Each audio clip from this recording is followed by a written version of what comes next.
La marque de naissance. Par Nathaniel Hawthorne, États-Unis.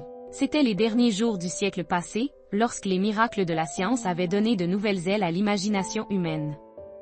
L'électricité et d'autres inventions avaient ouvert la voie pour rendre possible l'impossible. À cette époque vivait un célèbre scientifique nommé Elmer, un homme qui possédait une connaissance profonde des secrets de la nature. Sa vie tournait autour des expériences chimiques, des fumées de fourneaux et des observations scientifiques. Mais un jour, un nouveau sentiment s'éveilla dans son cœur.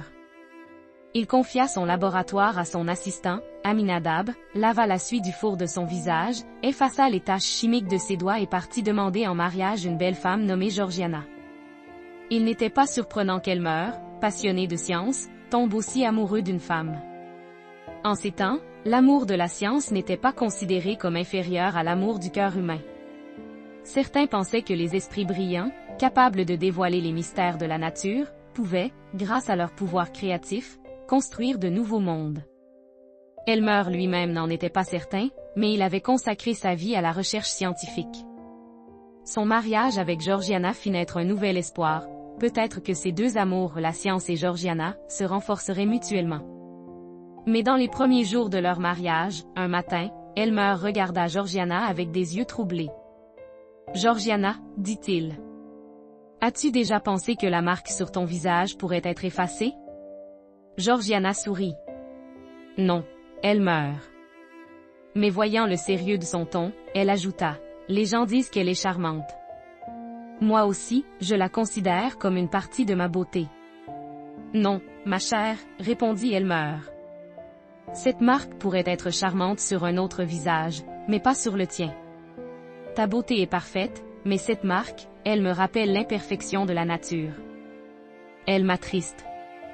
T'attriste, dit Georgiana, la voix tremblante.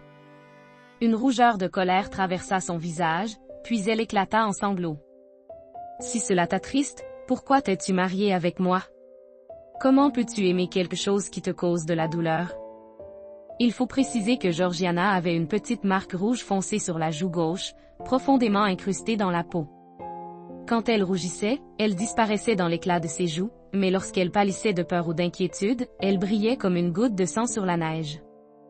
Elle semblait changer avec ses émotions, comme si elle reflétait les battements de son cœur. La marque ressemblait à une minuscule main humaine. De vieux admirateurs disaient que c'était le toucher d'une fée à sa naissance. Certains gentilshommes auraient risqué leur vie pour elle, tandis que certaines dames la considéraient comme un défaut de beauté. Quelques hommes pensaient qu'il serait préférable qu'elle disparaisse, et après leur mariage, Elmer partagea cette opinion. La beauté de Georgiana était si parfaite que cette seule marque devint insupportable pour Elmer. Il commença à la voir comme un symbole de tristesse, de faiblesse, voire de mort. Elle devint pour lui une obsession. Même lorsque sa beauté le réconfortait, ses yeux se posaient sur la marque. À la lumière du matin ou près de l'âtre le soir, il la fixait longuement. Georgiana commença à se sentir mal à l'aise sous l'intensité de son regard. L'expression de son visage faisait pâlir ses joues, et la marque brillait comme une perle. Un jour, Georgiana demanda avec un léger sourire. « Elmer, te souviens-tu du rêve que tu as eu hier soir à propos de cette marque? » « Un rêve, dit Elmer, surpris. « Qu'était-ce? » « Quand l'esprit est troublé, les fantômes révèlent ses secrets dans le sommeil, dit-elle. Alors Elmer se souvint. Il avait rêvé qu'il opérait la marque de Georgiana, avec Aminadab à ses côtés. Mais plus il enfonçait le scalpel, plus la marque s'enfonçait dans la peau, jusqu'à ce que la lame atteigne son cœur. Ce rêve fit comprendre à Elmer son erreur. Georgiana dit. « J'ai beaucoup réfléchi à cette marque. Je ne sais pas quel serait le prix de l'effacer. Peut-être me défigurerait-elle, ou me priverait-elle de ma santé. » Ma chère, répondit Elmer, j'y ai également réfléchi. Je suis certain que je peux l'enlever. Alors prends tous les risques et essaie, répondit Georgiana. La vie ne vaut pas la peine d'être vécue si cette marque me rend hideuse à tes yeux. Ton savoir scientifique est grand, efface-la, pour ta paix et la mienne. Ma bien-aimée, s'exclama Elmer. Ne doute pas de mon pouvoir. Je rendrai ta joue aussi parfaite que l'autre. Il l'embrassa doucement sur la joue droite, où il n'y avait pas de marque. Le lendemain, ils allèrent au laboratoire d'Elmer, où il avait réalisé ses plus grandes inventions. En franchissant le seuil, le corps de Georgiana trembla. Elmer lui sourit pour la rassurer, mais en voyant l'éclat inhabituel de la marque sur sa joue pâle, il tressaillit. Une vague de peur monta en lui. Georgiana s'évanouit. « Aminadab !» cria Elmer. Aminadab accourut. « Ouvre la fenêtre. Allume l'encens. » ordonna Elmer. « Oui, maître, » répondit Aminadab. En voyant Georgiana inconsciente, il murmura. « Si c'était ma femme, je ne toucherais jamais à cette marque. » Lorsque Georgiana reprit conscience, elle se trouva dans une pièce parfumée. Elle se souvint de son évanouissement mortel. Elmer avait transformé son sombre et enfumé laboratoire en un bel appartement digne d'une dame. Elle eut l'impression de vivre parmi les nuages.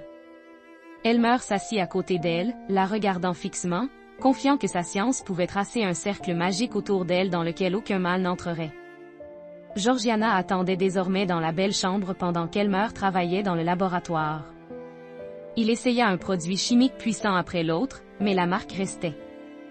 Georgiana lut les notes d'Elmer et découvrit ses nombreux échecs. Elle décida de le voir travailler. En entrant dans le laboratoire, elle vit un four ardent fumant au-dessus, des machines, des tubes, des cylindres et des récipients qui l'émerveillèrent. Mais surtout, elle remarqua Elmer lui-même pâle, travaillant sur une substance liquide. Elle sentit qu'il lui avait caché ses inquiétudes et ses peurs. « Ne pense pas à moi, dit-elle. Quoi que tu prépares, je le boirai, même si c'est du poison. »« Rien n'est caché, » assura Elmer. « Je t'ai donné de puissantes préparations pour préparer ton corps au changement. Il ne reste qu'une dernière expérience. Si elle échoue, nous sommes perdus. » Il la ramena dans la chambre, où elle dut attendre seule à nouveau. Elle aurait voulu réaliser les grands rêves d'Elmer, mais comprit que son esprit chercherait toujours la perfection. Des heures plus tard, Elmer revint avec une coupe de cristal contenant un liquide incolore. « Cela va marcher, dit-il. » Il laissa tomber une goutte sur une fleur fanée, qui redevint instantanément fraîche et verte. « Je n'ai pas besoin de preuves, » dit doucement Georgiana. « Je suis heureuse de te confier ma vie. » Elle but et s'endormit. Elmer s'assit à ses côtés, observant chaque respiration, chaque frémissement de ses paupières, et le lent effacement de la marque à chaque souffle. Sa lueur s'éteignait. « Victoire !» s'écria-t-il. Il ouvrit la fenêtre pour voir son visage à la lumière du jour. Elle était devenue pâle. Georgiana ouvrit les yeux et regarda dans le miroir qu'Elmer tenait. La marque était désormais presque invisible. Elle sourit. « Mon cher Elmer, » dit-elle. « Ton but est si élevé, si pur, que tu as rejeté le plus beau cadeau que la nature puisse offrir. Je meurs. » C'était vrai. La marque était liée à sa vie, un lien qui unissait son âme à son corps mortel.